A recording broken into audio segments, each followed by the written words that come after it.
والسلام على أشرف المرسلين المبعوث رحمة للعالمين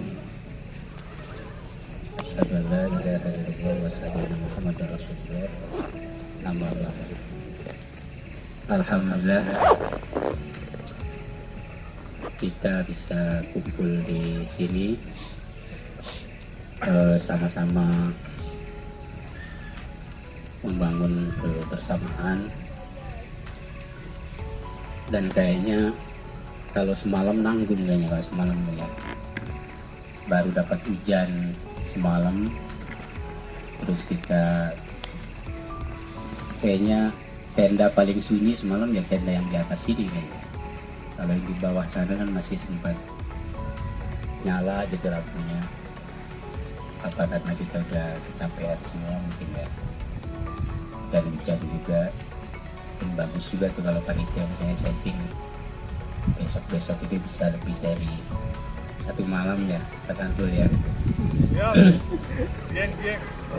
Wah, setuju tuh kalau ke Dieng. Jadi semacam bisa ada ya momen share knowledge motivation gitu. Jadi ada sharing bareng-bareng sekaligus berdialog satu sama lain. Dan saya setuju seperti yang dikatakan oleh Haji Beni tadi bahwa kita sering-sering harus kumpul di momen seperti ini, di mana kita keluar dari lingkungan yang katakanlah suasana yang dimana orang hidup dalam hierarki ya. Hierarki itu kita jadi anak buah terus melihat bos, melihat atasan gitu. Lalu kumpul seperti ini sebenarnya salah satu tujuannya biar dia efektif itu menjadi sarana untuk membangun chemistry ya, membangun chemistry, membangun kebersamaan yang menurut saya dalam pengalaman itu adalah kunci sukses kita untuk melakukan segala sesuatu. Jadi kuncinya itu ada di apa namanya, membangun chemistry dan membangun kebersamaan. Dan kalau kita mau agak sedikit merefleksikan ajaran Islam, kata kuncinya itu ada pada istilah jamaah sebenarnya. Makanya kita ini mengaku gitu, atau para ulama itu mengajarkan istilah ahlus sunnah wal jamaah. Orang biasa banyak membahas aspek sunnah, tapi jarang sekali membahas aspek jamaah. Dan kalau kita baca sejarah Islam,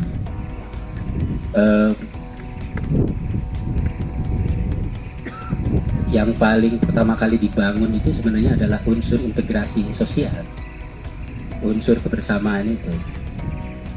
Makanya ketika hijrah ke Madinah, itu seluruh istilah kesukuan itu telah dihapus. Kita tahu bahwa orang-orang Arab itu adalah orang yang sangat fanatik dengan kesukuan. Bahkan kalau orang itu tidak mendapatkan perlindungan dari suku-suku itu, maka hidupnya akan sangat menderita. Tapi Nabi sebagai seorang leader, tugasnya yang pertama kali itu secara sosial adalah menghapus seluruh perbedaan identitas yang ditentukan oleh suku dengan mengedepankan istilah jamaah. Kalau bahasa sekarangnya itu adalah membangun Madinah, itu sebenarnya adalah membangun sebuah masyarakat komunitas sipil, civil society. Makanya disebut sebagai masyarakat madani. Dan orang-orang yang ada di Madinah disebutnya sebagai Ansor, dan orang-orang yang bersama Nabi dari Mekah dari berbagai suku itu disebutnya sebagai Al-Muhajirin, orang-orang yang berpindah dari Mekah menuju Madinah. Kalau sekarang hijrah itu kan seperti tren sosial kan, misalnya artis anu berhijrah artis berhijrah atau tokoh misalnya berhijrah. Tapi hijrah itu konotasinya kalau sekarang itu lebih ke lifestyle kan.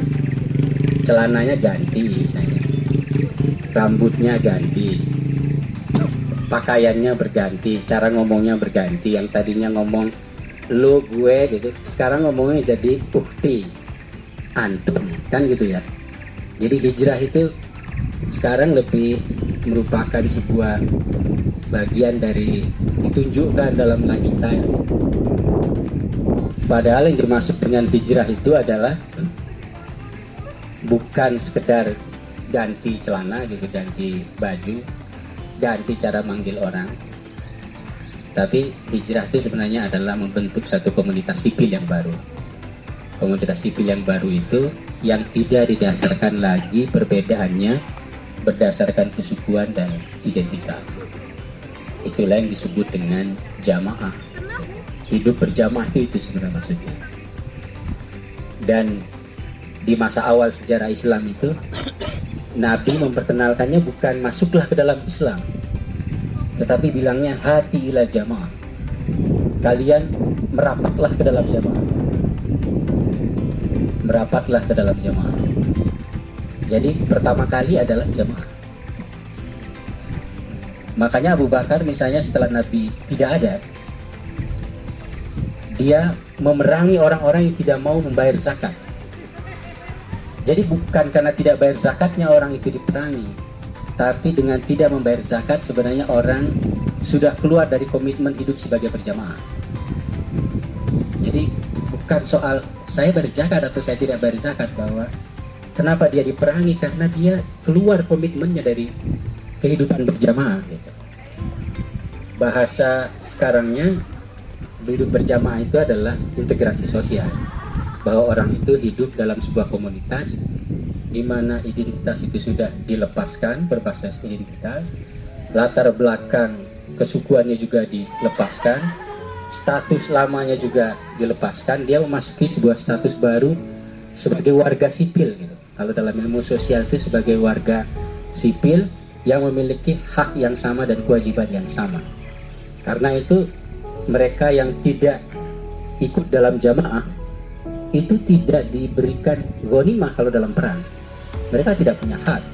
Jadi yang punya hak itu adalah orang yang memiliki terkait dengan integrasi sosial, yang punya kontribusi.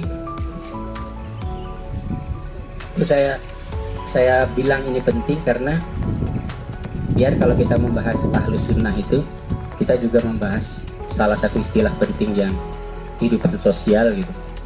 Selama ini orang tuh bilangnya ini nggak sesuai hadis, ini nggak sesuai sunnah, selalu di level itu, padahal ada yang paling penting yang disebut dengan jamaah gitu. Dan itulah Islam awal yang kita sebut sebagai Islam berjamaah itu. Tapi bukan berarti pulang dari sini nanti bilangnya kok kita sekarang jadi Islam jamaah, bukan. Tapi jamaah dalam pengertian substansi, bahwa komunitas itu baru bisa berhasil kalau dia dibangun atas prinsip kebersamaan yang disebut dengan jamaah itu.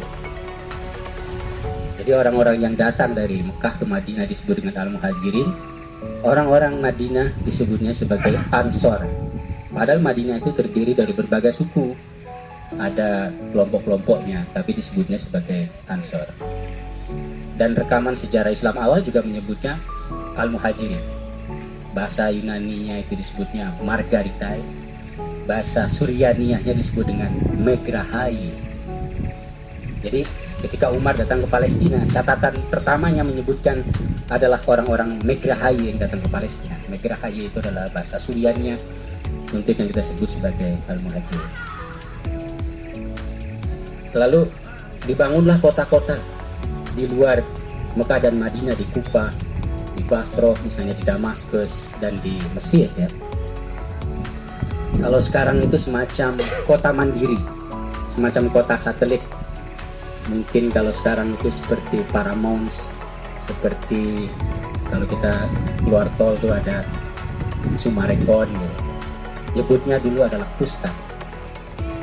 Jadi orang-orang yang dulu hidupnya mengembara sebagai tukang perang, pengembala dan seterusnya, sekarang hidupnya menjadi menetap. Lalu dibuatlah kota-kota baru, lalu para sahabat itu menyebar ke Kufah, ke Basrah, ke Damaskus, kemudian ke Mesir.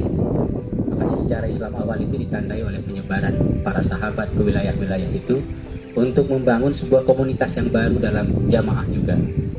Makanya kita kemudian tahu bahwa Bilal sebagai muazzin itu meninggalnya tidak di Madinah, tapi justru meninggalnya itu adalah di Damaskus. Muawiyah justru menjadi gubernur Damaskus. Amr bin As dia menjadi gubernur di Mesir misalnya. Dan itu penting untuk dilihat sebagai proses apa yang kita sebut sebagai perubahan sosial. Jadi Islam pada awalnya terbangun karena semangat berjamaah itu. Bahkan dalam konstitusi Madinah disebut orang Yahudi Madinah itu adalah jamaah, hidup dalam jamaah. Wa kana Bani Auf ummatan wahidan ma'al muslimin, bahwa Bani Auf itu adalah satu komunitas yang sama dengan orang-orang muslim yang ada di Madinah. Nah, selama kita nggak bangun kebersamaan dalam arti ini, kita dalam berbagai aspek itu akan sulit membangun apa yang kita sebut sebagai sukses, ya. Itu sulit sekali karena itu menyangkut komitmen dan menyangkut kontribusi. Itu menyangkut komitmen dan menyangkut kontribusi. Jadi kalau di kantor kita misalnya, saya nggak tahu kan internal kantor kayak apa, mulai ada orang yang agak kurang kontribusinya, berarti komitmen berjamaahnya harus di-refresh. Kalau orang sudah kurang empati dan simpatinya terhadap orang lain, baik dalam dunia bertetangga, baik dalam dunia kerja gitu, itu berarti harus merefresh kembali substansi kehidupan berjamaah itu. Jadi jamaah itu bahasa sekarangnya selain integrasi sosial itu adalah prinsip solidarity, prinsip solidaritas. Dan Islam kalau mau benar-benar kita amalin di aspek sosial sebenarnya adalah itu maksudnya. Makanya Nabi tidak punya rumah khusus untuk menunjukkan bahwa aku sama dengan kalian, aku makan seperti kalian, aku tidur seperti kalian, aku menikah seperti kalian, aku berperang seperti kalian. Makanya doa pun namanya munajat. Munajat tuh bahasa kitanya intensitas. Kalau kamu doanya mau dikabulkan, kamu harus intens mengatakan